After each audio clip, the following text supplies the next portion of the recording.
예, 수업 시작하겠습니다. 교재는 모두 받으셨나요, 여러분? 거기 강의 계획서 제가 맨 뒤에다가 저기 두었었는데 한번 펼쳐보시기 바랍니다. 간단하게 좀 강의 계획서 설명 좀 드릴게요.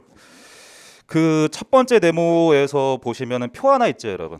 지금 보면 체육진행정학 연간 커리큘럼이라고 되어 있고 표 하나 있죠. 거기에서 2023년에 이제 시작이 됐습니다. 2023년 커리가 1월이 있고 2월이 있죠. 그러니까 저 같은 경우에는 1, 2월에 두 개의 커리를 진행한다 보시면 좋아요. 그래서 1월 달 같은 경우에는 여러분 지금 교재를 가지고 있는 7급 문제집이잖아요. 7급 단원별 기출 문제집을 한 달 만에 쭉 처음으로부터 끝까지 다 풀어버릴 거예요. 그럼 이 말이 무슨 뜻이냐면은 1월 한 달 동안에 행정학 1회독을 하게 된다는 뜻이잖아요. 그렇죠. 처음으로부터 끝까지 쭉 돌리는 거니까. 1월 달이 마치고 나서 2월 달 같은 경우에는 보시면 아시겠지만은 여기 천지문이라는 교재를 풀게 돼요. 천지문 같은 경우에는 1000개의 기출 OX라고 생각을 하시면 돼요. 1000개예요, 여러분. 1000개. 이걸 갖다가 뭐 2개월, 3개월 동안 그렇게 하는 게 아니에요. 그게 아니고 2월 달 한 달 동안에 이 1000개 기출 OX를 또 처음으로부터 끝까지 쭉 푸는 거예요. 그러면 우리가 4월 달에 국가직 시험이지 않습니까? 그러면 1월과 2월에 걸쳐 가지고 행정학 전범위를 몇 회독을 하게 되는 거예요, 여러분? 총 2회독 하는 거 맞죠, 여러분? 아주 효과적인 컬이라고 생각이 들어요, 제 생각에는. 마지막으로 갈수록 회독을 조금 빠른 속도로 쭉쭉 돌리는 게 굉장히 중요하거든요. 그래서 우리는 2개월 동안 2회독을 하는 게 목표가 되겠다. 그렇게 여러분이 인지하시면 되겠고, 이게 제가 이제 시간을 먼저 좀 설명을 드릴게요. 두 번째 네모에서 2번의 시간이라고 되어 있죠, 여러분. 거기 1번 반괄호에 제가 볼딕체 처리해 놓은 거 보이세요, 여러분? 거기 체크해 둘까요, 여러분? 볼딕체로 제가 처리를 해두었지만 보시면은 매주 월요일과 화요일, 그렇죠? 14시부터 17시까지 진행이 되는 거예요. 그럼 하루에 3시간인 거 맞죠, 여러분? 3시간이에요. 제가 많이 괴롭히지 않을게요, 여러분. 3시간 정도는 잘 집중하실 수 있죠. 3시간씩만 8주 동안 할애하시면은 무리 없이 행정학 전범위 1회독을 마치실 수가 있어요. 자, 그러면 이게 이제 24시간이다. 8주 동안 진행이 되니까. 그렇게 보시면 되겠고, 그 3번 방과로에서 보시면 이렇게 나오죠. 진도의 상황에 따라서 18시까지 수업하는 날이 있을 수도 있다. 근데 만약에 그런 날이 있으면은 제가 미리 공지하겠습니다, 여러분. 일단 기본적으로는 3시간 수업을 운영하는 것을 목표로 하겠습니다. 3번에서 수업의 개요라고 나와 있죠. 그 1번 방과로에 보시면 행정학 전범위를 푸는 것인데 전체적인 문항수가 대략 한 500개 정도 된다 보시면 좋아요. 그리고 2번 방과로에서 하루 진도 목표 되어 있죠, 여러분. 그거 체크해 둘게요. 하루에 대략 몇 문제 푼다? 60개 푸는 거예요, 여러분. 60개에다가 딱 체크해 두시고, 이 말은 무슨 뜻이냐면 오늘은 여러분이 예습을 해올 시간이 없었을 거예요. 근데 우리가 내일 수업 있잖아요. 그럼 내일 수업에 들어오시기 전에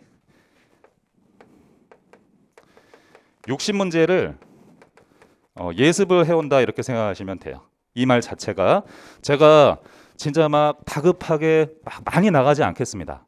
하루에 딱 60개씩 풀어 나갈 테니까 그렇게 해도 행정학 1회독 하는 거 가능하니까 60문제 정도씩 여러분들이 충실하게 예습을 해온다. 자, 그런데 60문제 예습을 하실 때 저는 이렇게 했으면 좋겠어요. 이 문제를 푸실 때 너무 정교하게 여러분들이 공부하려고 하시기보다는 우리 모의고사 문제 풀듯이 있죠. 가볍게 한번 풀어보고 가볍게 풀어보고 오는 시간이라고 생각을 하세요. 어차피 저랑 리뷰를 하면서 천천히 풀어볼 거니까 여러분들이 예습을 하실 때는 그냥 부담 갖지 마시고 많이 틀려도 좋아. 많이 틀려도 좋으니까 쭉쭉 한번 풀어본다고 생각을 하세요. 여기 있는 문제들이 기본적으로 구급과 관련성이 없는 문제들은 아니에요. 관련성이 다 있습니다. 그리고 난이도가 어려운 것들이 곳곳에 많이 숨어 있어요. 그래서 여러분들이 정답률이 높기가 쉽지 않을 수 있습니다. 좌절하지 마시고 그냥 쭉 한번 가볍게 풀어본다 생각을 하세요. 그리고 거기 주차별 강의 내용이라고 표 하나 있는 거 보이시죠? 거기에서요 3주차에다가 체크해 두세요, 여러분. 3주차. 거기 보시면 1월 23일하고 1월 24일에 설 연휴 휴강이라고 되어 있죠, 여러분. 그거 하나 주의하시기 바랍니다. 그래서 그 주를 빼고 제가 2월 6일, 2월 7일까지 그 첫째 주까지 4주로 이제 구성을 해서 행정학 24시간을 돌려내겠습니다. 아시겠죠? 오케이. 좋아요. 그럼 한번 제가 부수적인 내용 조금만 더 설명을 드리겠습니다.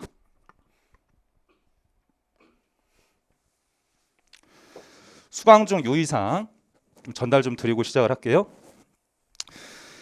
이제 여러분들이 예습을 한다던가 그러다 보면은 문제를 미리 푸는데 그 과정에서 많이 틀리는 챕터가 분명히 있겠죠.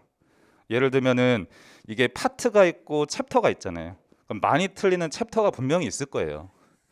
지금 이 시점에서 모두 다 강할 수는 없는 거니까. 근데 많이 틀리는 챕터 중에서도 특히 중요한 챕터가 있어요, 여러분. 제가 말씀을 드릴 건데 이 부분은 여러분들이 나중에 복습을 하실 때 그냥 편안하게 넘어가지 마시고 이론서, 해당 챕터에 해당하는 이론서나 제가 9급 기출문제집에서 11, 12월에 1000개 풀어드렸죠, 여러분. 1000개. 여기 이 문제집에서 또 해당 챕터를 다시 한번 복습하시기 바랍니다. 아시겠죠? 내가 예를 들어서 행정 이론 문제를 풀다가 많이 틀렸어. 그러면은 이 문제집 가지고도 물론 복습은 하지만 여러분들이 9급 기출 문제집에서 내가 그 해당 챕터에서 문제를 다시 한번 많이 틀리는 부분에 대해서 체크를 해보라는 뜻이에요.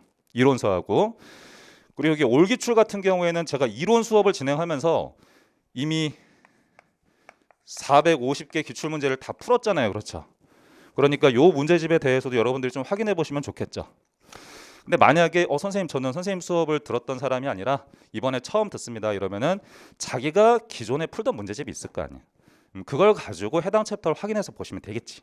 책을 또 따로 살 필요는 없으니까. 오케이. 그래서도 만약에 이해가 안 된다 이러면 해당 부분만 수업을 본인이 보충해서 듣는 게 중요하다. 그만큼 이해하는 게 또 중요하니까. 그래서 이렇게 한번 해보고 그다음 이렇게 해보고 그다음 이렇게 여러분들이 공부의 과정을 잡으시기 바랍니다. 오케이. 그다음에 두 번째 기출 문제를 공부하실 때는 기본적으로 중요한 기출 선지 및 문제를 중심으로 공부를 하시는 거예요, 여러분. 그 중요한 부분 중심으로 여러분들이 정리해 나간다 생각을 하셔야 되는데 여러분들이 뭐가 중요하고 뭐가 덜 중요한지를 잘 모르잖아요. 그럼 제가 알려줘야 되겠죠. 그럼 이렇게 하시면 돼요. 제가 수업 때 여러분 이거 참고해요 이렇게 말씀을 드릴 거예요. 그럼 참고라는 거는 중요하지 않다는 뜻인 거죠. 요거를 제외한 부분은 중요하다 생각을 하시면 돼. 됐지? 오케이. 그다음 세 번째 맞지? 아까 제가 처음에 말씀드린 것처럼 24시간에 행정학 1회독 하는 수업이에요. 밀도가 높아요, 여러분. 밀도가 높고 제가 이제 카운트를 해봤어요. 국가직 시험 며칠 남았나? 며칠이래요? 3개월 정도 남았죠, 여러분. 3개월 남은 상황에서 최소한 행정학 2회독은 돌리고 들어간다는 거잖아요. 그렇죠? 2월 쿼리까지 포함을 해서 메리트가 있을 거라 생각을 합니다. 그러니까 긴장하시고 여러분들이 수업에 참여하기 싫을 수도 있어. 왜냐하면 몸이 지치고 그런 시기이기 때문에. 근데 내가 8번만 참으면은 행정학 1회독 돌린다 생각을 하세요. 그런 마음가짐으로 조금 굳게 마음을 먹고 들어가시기 바랍니다. 좋아요. 문제집 8페이지 한번 펴볼게요. 어느새 3개월 남았어. 시간 진짜 빠르다.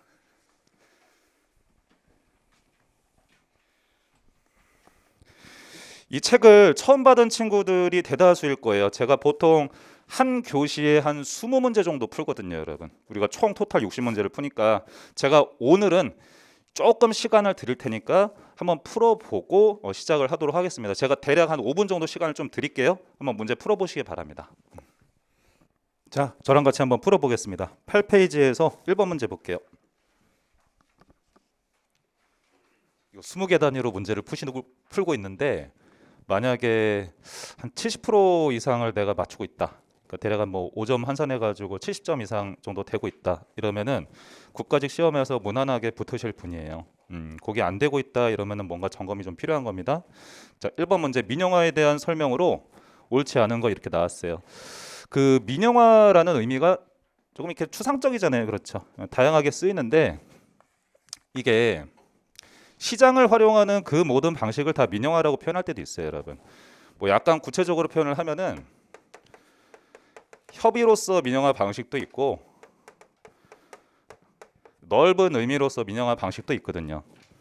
그러면 협의로서 민영화 방식이라는 것은 일반적인 민영화 얘기하는 거예요. 여기서 일반적인 민영화라는 것은 정부가 이제 공기업을 운영하고 있다가 민간한테 그 기업을 팔아버리는 거죠. 그러니까 정부가 아예 간섭을 하지 않는 거예요. 이러면은 협의로서 민영화라고 하고, 광의로서 민영화라고 하면은 내부 민영화 플러스 그리고 일반적인 협의로서 민영화를 다 합친 말이 됩니다. 그럼 여기에서 내부 민영화라는 건 무슨 뜻이냐면은 두 가지라고 생각을 하시면 돼요. 민간 위탁 방식 있죠? 민간 위탁 방식이 있고, 다른 하나가 이제 책임 운영 기관 같은 거.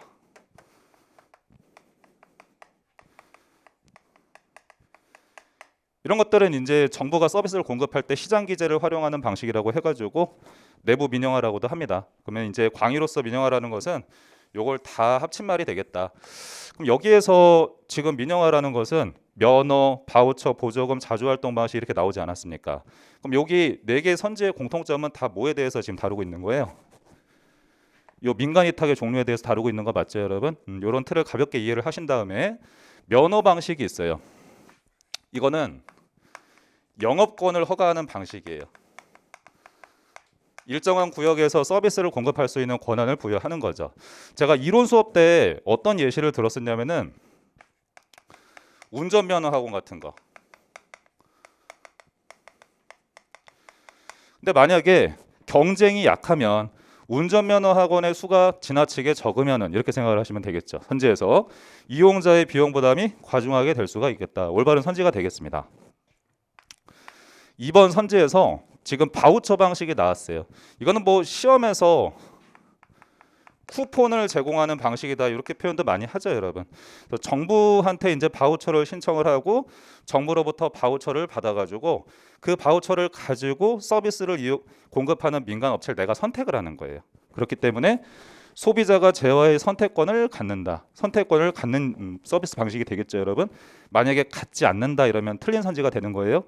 소비자가 갖는 거예요, 여러분. 요 선지는 여러분 시험에서 9급에서도 몇 번 중요하게 나왔었습니다. 잘 하시는 게 맞고, 근데 이해하시면 뭐 편리하게 다 할 수 있는 거니까.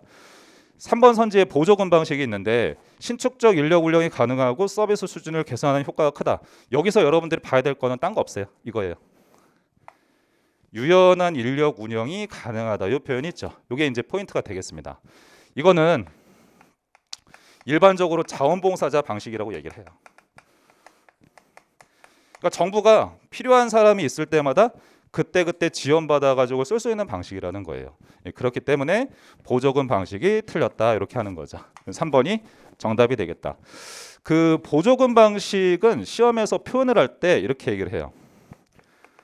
내가 잘 모르는 서비스 분야, 거기에 대해서 돈이라든가 현물을 제공해주는 방식이다 이렇게 표현을 많이 합니다.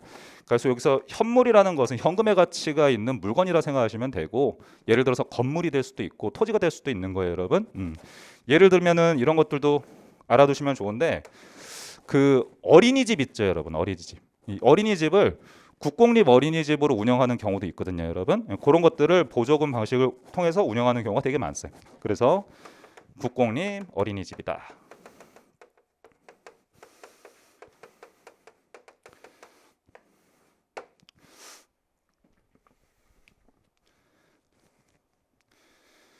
어린이집 하면은 저는 사실은 제자들이 생각나거든요. 왜 제자들이 생각나냐면은 공무원 시험을 준비하러 오는 이유가 되게 다양하잖아요. 근데 그 중에서 어린이집에서 이제 근무를 하다가 공무원 시험을 준비하러 왔던 제자들이 몇 있었어요. 근데 그 친구들이 그렇게 힘든 과정을 잘 이겨내는 이유에 대해서 들어보면 공통점이 있었어. 왜 그랬을까? 일이 진짜 힘들거든요, 여러분. 일이 굉장히 힘들어가지고 야, 난 진짜 이거 후회 없이 했고 도저히 못하겠다는 마음이 들어가지고 공무원 시험으로 지원하는 경우가 많더라고요. 그래서 이 돈이라든가 현물을 갖다가 민간에 있는 어린이집 원장한테 이제 지원을 해주는 거예요. 대신에 운영에 간섭을 하는 거지. 왜냐하면 어린이집에서 여러 가지 사건들이 되게 많이 발생하기 때문에 요즘에 많이 하고 있습니다. 4번 선지 자주 활동이다. 정부의 서비스 생산 업무를 대체하기보다는 보조하는 성격을 갖는다 이렇게 나왔어요.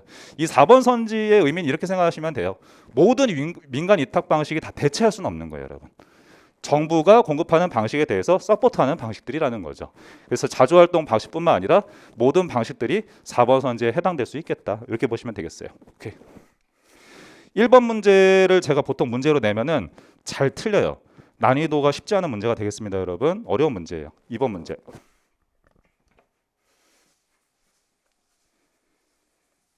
사바스가 구분한 네 가지 공공서비스 유형과 내용의 연결이 옳지 않은 것은 1번 선지에서 요금제다. 대가를 지불하지 않는 소비자를 배제할 수가 없다. 이건 좀 쉽네. 배제할 수 없다가 지금 틀린 거죠, 여러분. 네, 그래서 1번 바로 정답이 되겠어요. 왜 그러냐면은 요금제 자체가 요금을 내야지 이용할 수 있는 거잖아요. 그렇죠. 그렇기 때문에 배제성을 띠거든요. 그렇죠. 그 다음에 비경합성을 띠죠. 예를 들면은 뭐 제가 그 해설에도 자세히 해두긴 했는데 전기라든가 수도 서비스 같은 거 생각을 하시면 좋은 거예요, 여러분. 그래서 1번은 바로 정답이 되겠다. 어렵지 않죠, 여러분? 이 문제 같은 경우에는 좋아요. 9급에서도 많이 나오는 문제예요. 2번 선지 같은 경우에 지금 주의하실 게 하나가 있어요.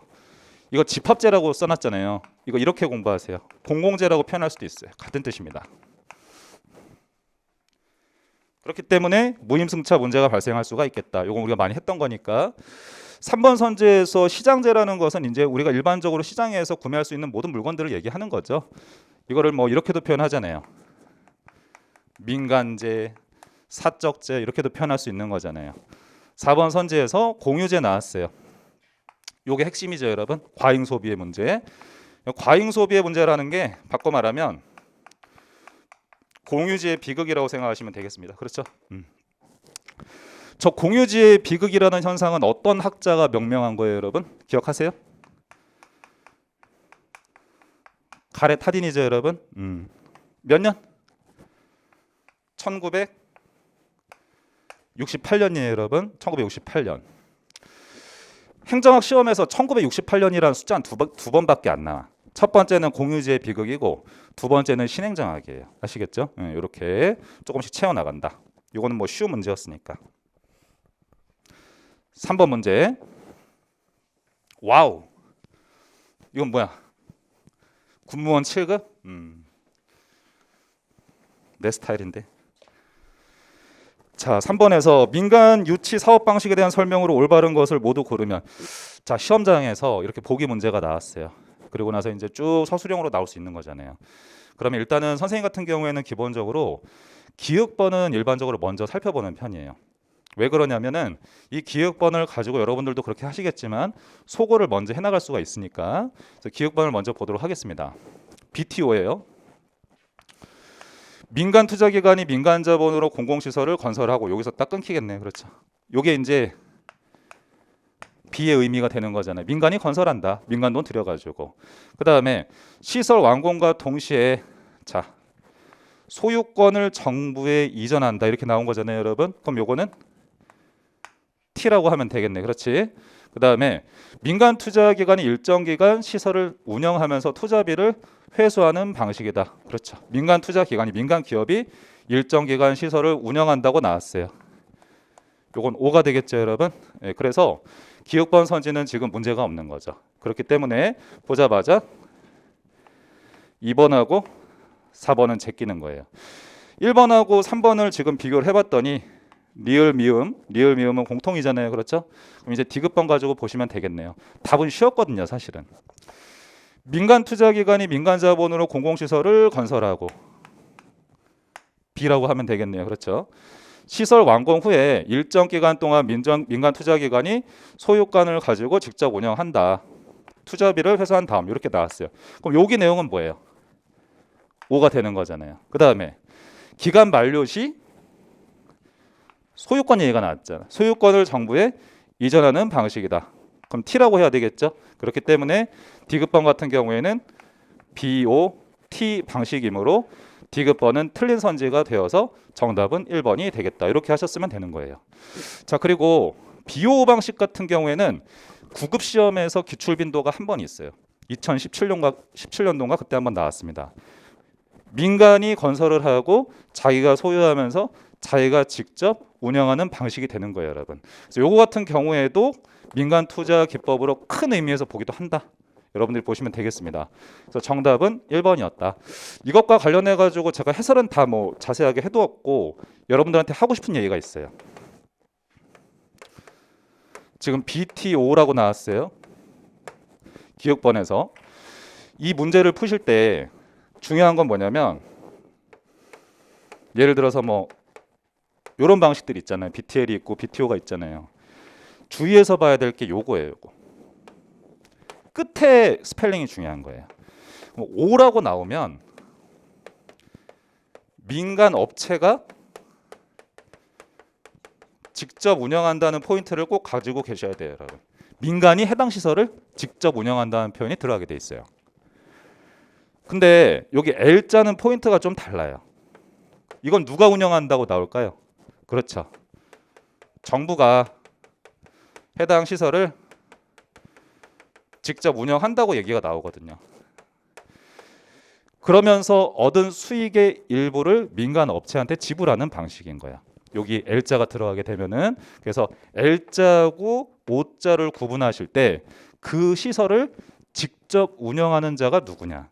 이걸 가지고 구분을 하시는데 O자가 들어가면 민간이고 L자가 들어가면 정부다. 이렇게 잡으라는 거지. 오케이. 그리고 이제 구급 문제집에서도 제가 다뤄드렸었는데 이 둘 중에서 위험 부담이 어떤 더 큰 방식, 민간 입장에 있어서 그건 뭘까요? BTO가 되는 거예요. 왜 민간한테 위험 부담이 더 크냐면 자기들이 직접 운영하기 때문이에요. 그래서 투자비 회수가 용이한 시설에 적용하는 게 일반적이다. 이런 표현이 나올 수가 있어. 아시겠죠? 요거 가지고 푸는 거야. 자, 다음에 4번 문제 보도록 할게요.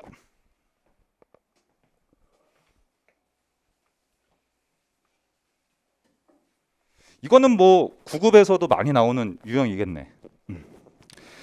보기는 공유제와 관련된 설명이다. 옳은 것으로만 묶은 것은 공유제라고 하면은 이제 보통 주인이 없는 천연 자원이라든가 아니면 공원이라든가 뭐 땅이라든가 다양한 것들을 공유제라고 하죠, 여러분. 그런 의미는 알고 계실 거라 생각을 하고 기억번 한번 보면은 올바른 거 고르라고 했어요. 전기나 수도가 나왔어요. 공유제에 해당한다. 이거 지금 틀린 선지죠, 여러분. 요거는 뭐라고 해야 돼요? 그렇죠. 요금제라고 해야 되는 거죠, 여러분. 그래서 기억번 선지는 지금 틀렸습니다. 그 다음에 니은번 선지에서 보면은 민간 부분이 공유제의 공급 주체가 될 수가 있다. 요거는 올바른 선지죠. 왜 그러냐면 애초에는 주인이 없었는데 요거를 민간한테 정부가 판매할 수도 있는 거잖아요. 갖게끔 소유권을 부여할 수도 있는 거지. 그러면은 요게 가능해지는 겁니다. 그다음에 디귿번에 적절한 조치가 없으면은 요게 지금 포인트네. 과다 소비, 고갈 문제 이런 게 나왔습니다. 이게 이제 공유제 비극이죠.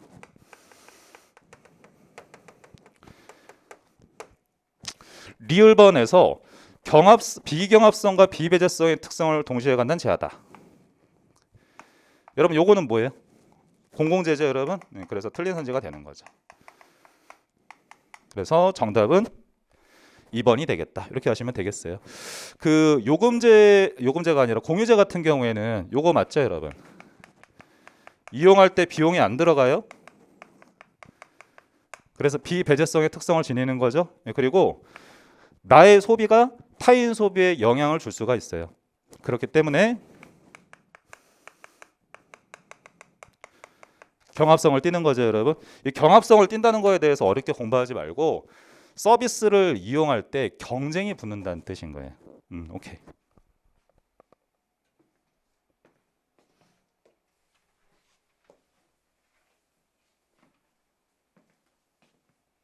민간 위탁 방식 또 나왔네. 국가 7급. 민간 위탁 방식에 대한 설명으로 올바르지 않은 거 5번 문제예요. 자원봉사자 방식 나왔어요. 그럼 여기 선지 한번 볼게요. 서비스 생산과 관련된 현금 지출에 대해서는 보상을 받는다 이렇게 나왔어요. 이건 뭐냐면 예를 들면 차비 같은 거 아니면 식비 같은 거 이런 것들은 보상을 받는다는 뜻이에요. 그런데 직접적인 보수는 받지 않는 방식이다. 뭐 월급은 받지 않는다 이런 뜻인 거잖아요. 그러니까 요건 올바른 선지가 되는 거지. 오케이. 2번 선지 보조금 방식은 민간 조직 혹은 개인의 서비스 제공 활동에 대해서 재정 또는 현물로 지원하는 방식이다. 돈 혹은 현금의 가치가 있는 땅이라든가 건물 같은 거. 그래서 뭐 불편함이 없습니다. 3번 선지 구입증서 방식이라고 나왔는데 이거는 저기 바우처 방식을 얘기하는 거다. 이렇게 부르기도 한다는 거 주의하시고 시민들의 서비스 구입 부담을 완화시키기 위해서 그렇죠. 쿠폰을 제공하는 방식이 되겠다. 아까 1번 문제에서 풀었던 선지를 한번 복기를 해보면은 소비자의 선택권을 보장하는 방식이다. 그거 얘기 나왔던 거 기억하시죠, 여러분? 잘 나오는 선지예요, 그거. 4번 계약 방식은 민간 조직에게 일정한 구역 내에서 서비스를 제공하는 권리를 인정한다. 이거는 이제 영어권 허가거든요. 그렇기 때문에 계약 방식이 아니라 면허 방식이라고 해야 되겠지. 면허 방식. 정답은 4번이 되겠다. 이렇게.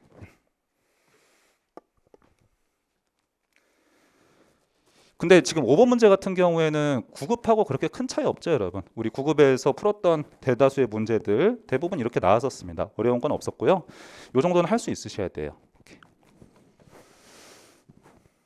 천천히 적으세요. 적는 분들이 있어서.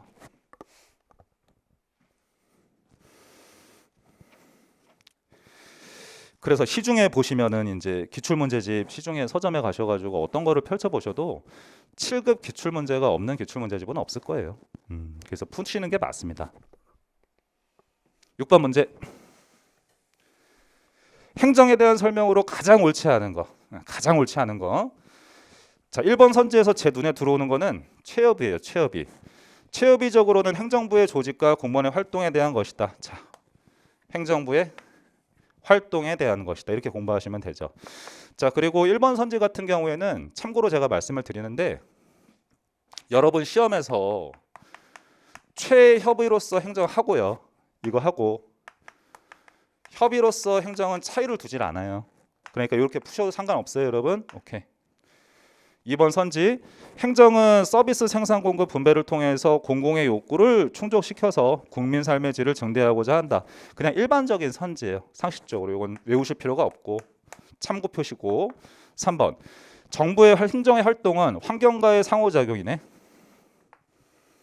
역동적으로 변화한다. 자, 그러면 행정은 일반적으로 폐쇄체제적 관점에서 이루어진다는 거예요? 아니면 개방체제적 관점에서 이루어진다는 거예요? 개방체제의 관점에서 이루어진다는 뜻이 되겠죠. 여러분 행정이라는 게 이렇게. 선생님 개방체제는 뭡니까?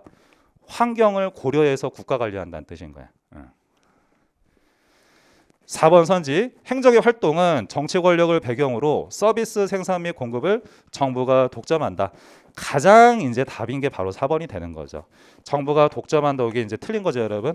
예를 들어서 최근에 행정 개념이 뭐냐 딱 이렇게 시험에서 나오면 우리 뭐라고 배웠어요?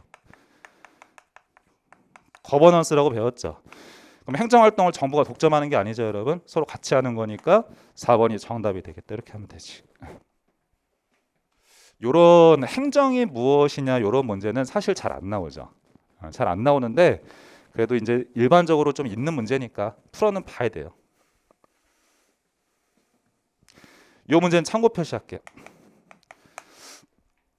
약간 시대가 좀 지난 문제 같은? 다음에서 설명하고 있는 행정학의 성격은 이랬어요. 2차 세계대전 후 미국은 저개발 국가의 경제적인 원조와 함께 미국의 이론에 바탕을 둔 제도나 기술을 지원을 했다. 그러나 저개발 국가의 제도나 문화적인 환경이 미국과는 달라서 새로 도입한 각종 제도가 소기의 성과를 거두지 못하는 경우가 많았다. 선진국의 이론이 모든 국가에 적용하다고 가능하다고 전제하는 것은 무리가 있기 때문에 뒤에가 중요하네. 외국의 이론을 도입하는 경우에 사전에 충분한 검토가 필요하다 이렇게 나왔죠, 여러분. 그래서 이거는 뭐냐면 선진국의 제도를 후진국에다가 적용을 할 때 무조건 그대로 적용해서는 안 된다는 관점인 거잖아요. 그렇죠? 이건 제가 이론 수업 때 뭐라고 말씀드렸죠? 특수성을 고려해야 된다 이렇게 얘기를 했었죠, 여러분. 특수성. 그럼 만약에 반대로 생각하시면 돼요. 보편성이라는 것은 후진국의 정황 같은 거 따지지 않고 선진국의 제도를 있는 그대로 후진국에다 적용한다. 이러면은 보편성이 되는 거야. 그렇기 때문에 공부하실 때 특수성하고 보편성하고 반대되는 의미다 이렇게 공부하시면 되겠네요. 그래서 정답은 2번 선지가 되겠다.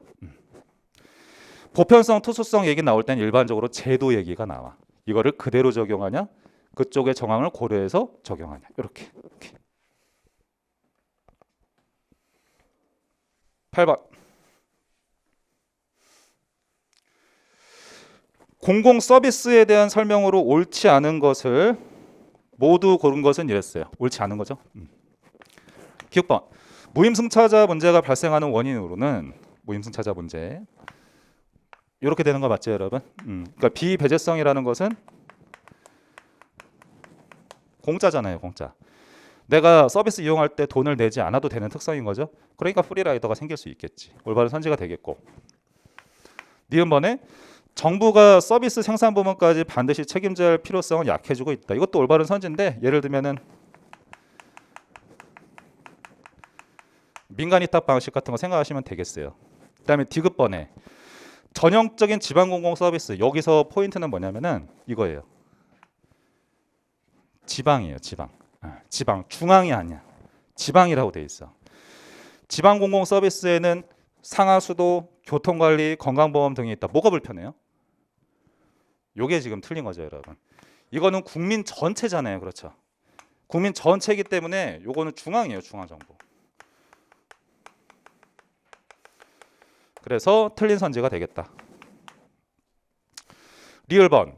서비스 공급을 정부가 담당해야 되는 이유로는 공공재의 존재와 독점 등이 있다 이렇게 돼 있어요.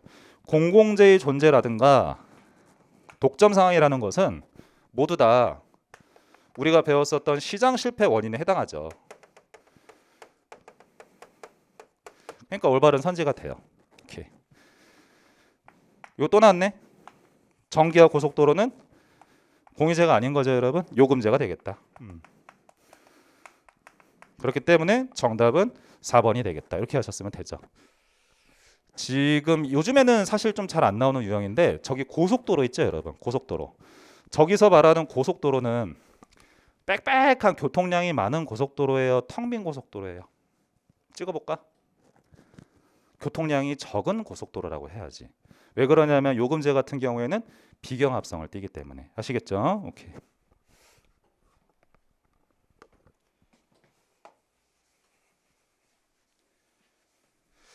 9번 문제가 이제 보시면은 난이도가 좀 있어 보이는데 9급 시험에서도 요즘에 이렇게 왕왕 물어요. 그러니까 요 정도까지 잘 하시는 게 맞겠죠.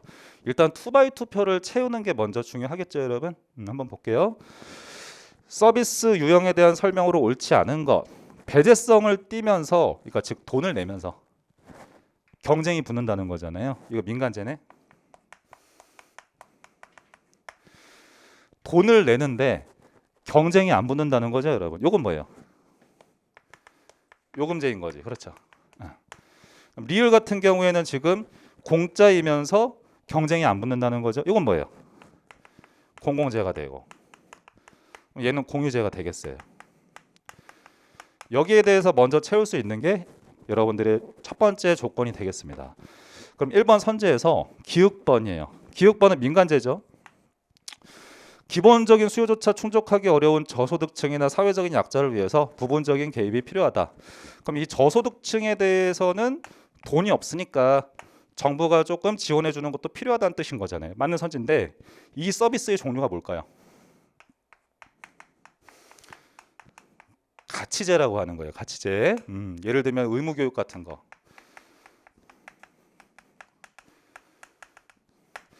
이 1번 선지를 보통 잘 틀리죠. 근데 요거 알고 계셔야 됩니다. 올바른 선지고. 답은 찾기 쉬웠을 것 같아. 2번 선지에서 지금 니은번 요금제. 서비스 상당 부분이 정부에서 공급되는 이유는 부정적인 외부 효과로 인한 시장 실패에 대응해야 되기 때문이다. 요게 지금 틀렸죠, 여러분. 요게 아니라 뭐라고 해야 될까? 이거죠. 자연 독점 현상이 발생할 수 있다는 거예요. 전기라든가 수도 서비스 같은 경우에는 규모의 경제 효과로 인해서 자연적으로 독점자가 나타날 수 있다는 거지. 그러면 해당 서비스의 가격을 마음대로 왜곡할 수 있겠죠. 그렇기 때문에 전기나 수도는 정부가 공급을 하는 것이다. 그래서 자연 독점 현상이라고 해야 되는 거죠. 정답은 2번. 고급스러운 문제예요. 디귿번 공유제네요.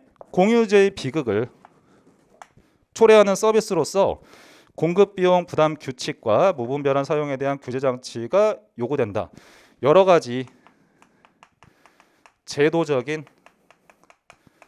장치를 해줄 필요가 있다라는 거죠. 요걸 막기 위해서. 리을번에 과소 혹은 과다 공급 현상이 나타날 수 있대요. 요 공공재 같은 경우에 저거 왜 그러냐면은 이것 때문에 그래. 무임승차자 문제 때문에 그러는 거예요. 무임승차자가 많아지게 되면은 수요자가 어느 정도나 있는지를 정확히 가늠하기가 어렵죠. 그러면 적게 공급하거나 많이 공급하거나 이럴 수 있는 거지 않습니까? 그렇게 이해하셨으면 돼요. 오케이. 요 정도 레벨이 무난해졌으면 좋겠어. 요 정도 레벨이.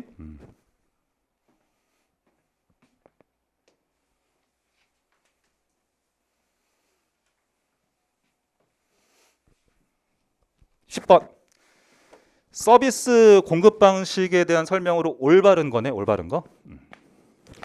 일단은 여기 집합제라고 나온 거는 공공재라고 생각하고 리딩하기로 하고 그렇죠? 공공재로 원칙적으로 민간 위탁 방식으로 공급해야 될 서비스도 아니죠. 공공재 같은 경우에는 무임승차자 문제로 인해서 정부가 직접 공급을 하지 않습니까? 그래서 틀린 선지가 돼요. 이번에 요금제는 독점 이익의 왜곡을 방지하기 위해서 주로 자 일반 행정 방식이나 책임 경영 방식이 활용되어 있대요. 이게 뭐냐면 정부가 개입해서 공급하기도 한다는 뜻인 거예요. 그래서 민간 기업의 참여가 활성화되어 있지 않다. 그건 아니에요, 여러분. 그러니까 여기 요금제 같은 경우에는 기본적으로 배제성을 띠잖아요. 배제성을 띈다는 것은 민간이 이제 민간 입장에서 민간이 공급을 한다면 돈을 받고 서비스 공급해 줄 수 있는 거죠. 근데 이 자연 독점 현상이 나타날 수 있는 우려가 있는 거는 제외하고는 민간이 공급할 수 있다는 뜻인 거예요. 그래서 틀린 선지고 3번에 면허 방식이라고 나왔어요. 서비스에 대한 요건을 구체적으로 명시하기 곤란하거나 서비스가 기술적으로 복잡하고 목표를 어떻게 달성할 것인지가 불확실할 때 사용이 된다. 아유 복잡하네 이거. 이거는 뭐냐면 해당 서비스에 대해서 우리가 전혀 잘 모를 때라고 생각을 하시면 되거든요. 여러분 행정시험에서는 이거 면허 방식이 아니라 뭐라고 해야 된다? 아까 우리가 봤었던 보조금 방식이라고 해야 돼. 아까 국공립 어린이집 얘기했었죠, 여러분? 그거 생각하시면 된다고. 오케이. 4번 선지. 공유지 비극을 해결하기 위해서 고전적 공유재 모형이 제시한 전형적인 대안들은 공유재산을 사유화하는 방식이었다. 사유화하는 방식이라는 게 소유권을 부여하는 방식이다. 이렇게 생각하시면 돼요. 주인이 없는 제한이니까 주인이 있게끔 만들어주면 된다는 뜻이에요. 근데 이 얘기를 누가 했는지를 여러분이 알고 계시면 좋아요. 가렛 하딘이에요, 여러분. 그 다음에 그 공유지의 비극이 발생하지 않도록 이해 당사자들끼리 자발적으로 규칙을 설정해서 막을 수도 있다고 얘기를 하거든요. 제도 같은 거를. 그럼 요건 누가 얘기했을까? 오스트롬이 얘기했어요. 오스트롬. 그리고 위에 있는 거는 전통적인 방식이라고 얘기를 하고 밑에 있는 것들은 현대적인 방식이라고 얘기를 합니다. 다 시험에 나왔던 적 있는 거예요, 여러분. 구급에서도.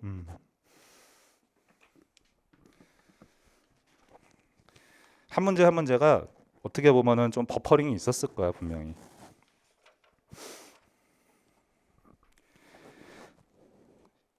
11번.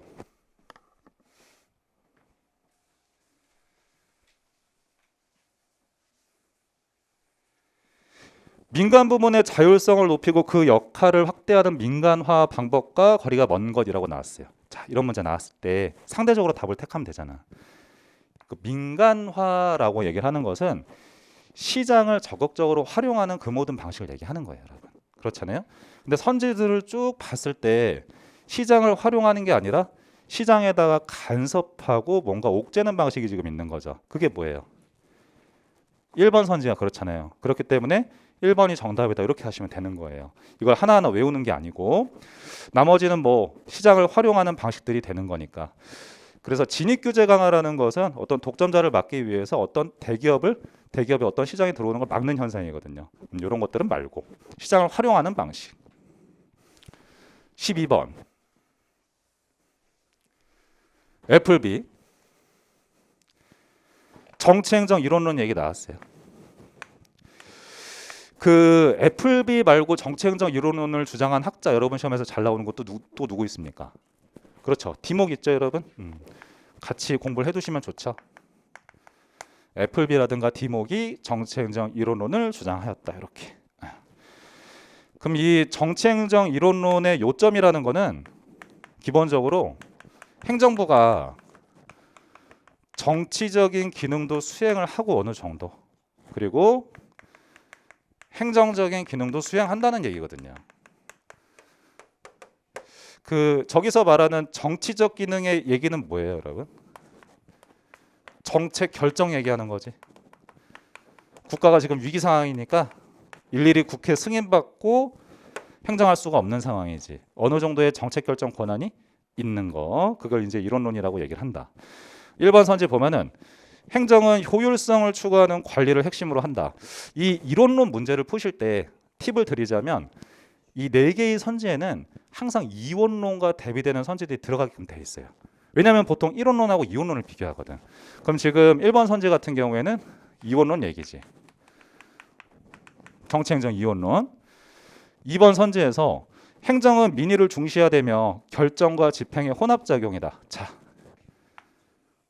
민의를 중시한다, 민주성을 중시한다, 이런 얘기인 거잖아요. 정부가 어느 정도의 정책 결정권을 갖는 이유가 뭐예요? 국민이 원하는 문제를 해결해 주기 위함인 거지. 그래서 민의를 중시해야 된다. 그리고 정책 결정도 행정부가 어느 정도 할 수밖에 없고 나아가서 능률적인 집행도 해야 된다는 거죠. 그러니까 2번이 정답이 되는 거지. 오케이. 만약에 2번 선지를 조금 고급스럽게 바꿀 것 같으면 이렇게 해도 괜찮아. 이거 있잖아요, 미니. 이렇게 해도 돼. 사회적인 능률성. 이렇게 해도 상관없어요, 여러분. 요거는 이퀄 민주성의 개념으로 이해되기도 한다라고 우리 9급 기출문제집에서 풀었었지. 그렇죠, 여러분? 그리고 사회적인 능률성이라는 개념은 사회적인 형평성이랑은 다른 개념이에요, 여러분. 사회적 형평은 어디에서 강조한 개념이다? 신행정학에서 강조한 개념이다. 이렇게 해야지.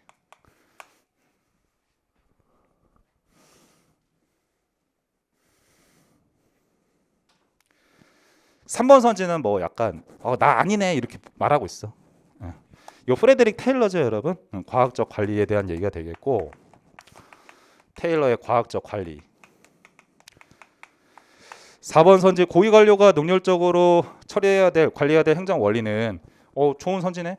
기획, 조직, 인사, 지휘, 조정, 보고, 예산 등이 있다. 이거 포스트 코브 얘기하는 거 맞죠, 여러분? 포스트 코브고, 이 4번 선지에서 핵심을 좀 잡아보면 이거. 최고 관리자가 수행해야 되는 기능이라는 거예요. 고위 관료가 관리해야 될 그런 요소로는 이렇게 7가지가 있다 이렇게 하시는 거지. 그리고 이 포스트 코브에 대해서 9급에서 시험 문제 나왔을 때 이렇게 나왔었지. 포스트 코브는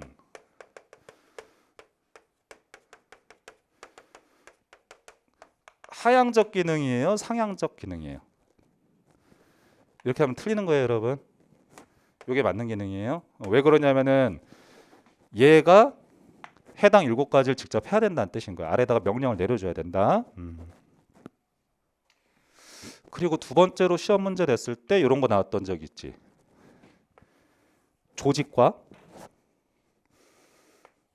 조직화하고 조정에 대해서 여러분이 구분할 수 있는지 시험 문제 냈던 적이 있어요. 이 조직이라는 건 뭐냐면 특정한 직위에 직무를 부여하는 거고 어떤 하나의 자리에 일을 부여한다 생각을 하세요, 여러분. 조직화라는 것은. 이 조정이라는 것은 기본적으로 연결성을 확보하는 거죠. 조직 간의 유기적인 연결성.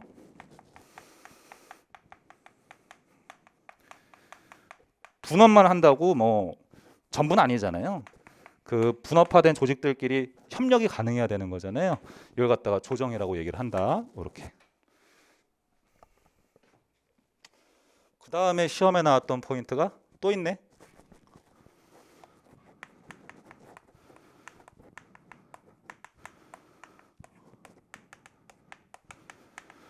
브라운로 위원회에서 저 포스트 코브라는 거를 제시한 바 있다. 이러면 올바른 선지일까요? 틀린 선지일까요?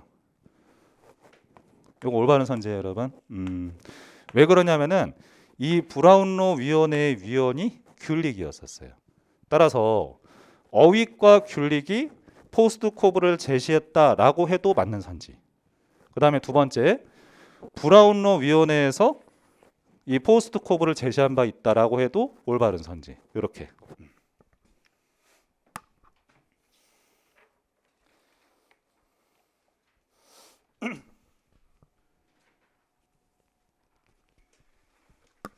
지금 13번 문제에서 이제 정치행정 이원론 얘기가 나왔어요.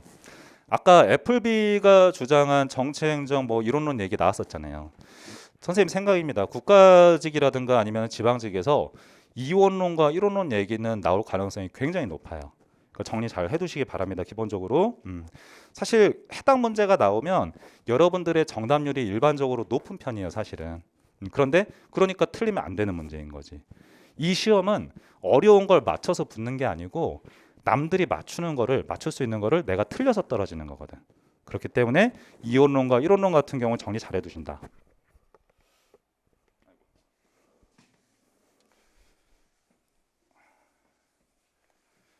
자, 13번 정치행정 이원론에 대한 설명으로 옳지 않은 거. 정치와 행정을 분업하자는 거죠, 여러분. 그러니까 행정이라는 것은 능률적인 관리만 잘하면 된다는 거지. 1번 선제에서 행정과 경영의 차이가 없음을 강조하는 이게 포인트예요. 공사행정 이론론의 관점이다 이렇게 나왔지. 이건 뭐냐면 행정과 경영이 다르지 않다고 보는 입장이라는 거예요. 왜 그럴까요? 행정이든 경영이든 능률적인 관리는 대개 다 둘 다 중시하잖아요. 그렇죠? 그런 점에서 다르지가 않다. 올바른 선지, 자주 나오는 선지예요, 이거. 의사결정 역할을 하는 정치와 결정된 의사를 집행하는 행정의 역할을 엄격히 구분한다. 그렇죠?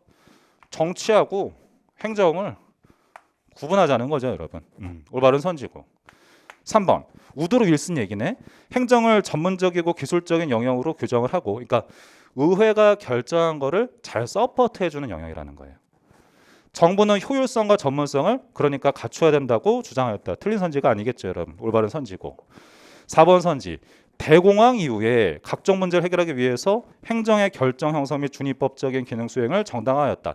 이 이원론 같은 경우에는 요점이 행정부가 행정적인 기능만 잘하면 된다는 거예요. 그러니까 정치적인 기능은 할 필요가 없다고 보는 거지. 그러니까 지금 4번 선지가 틀렸다고 보시면 되는 거예요. 이런 결정 형성은 입법부에서 하는 거야 이러는 거지. 그래서 이런 건 이제 틀린 선지가 되는 거예요. 이론론에 대한 얘기가 되겠다. 14번까지 하고 잠깐 쉴게요, 여러분.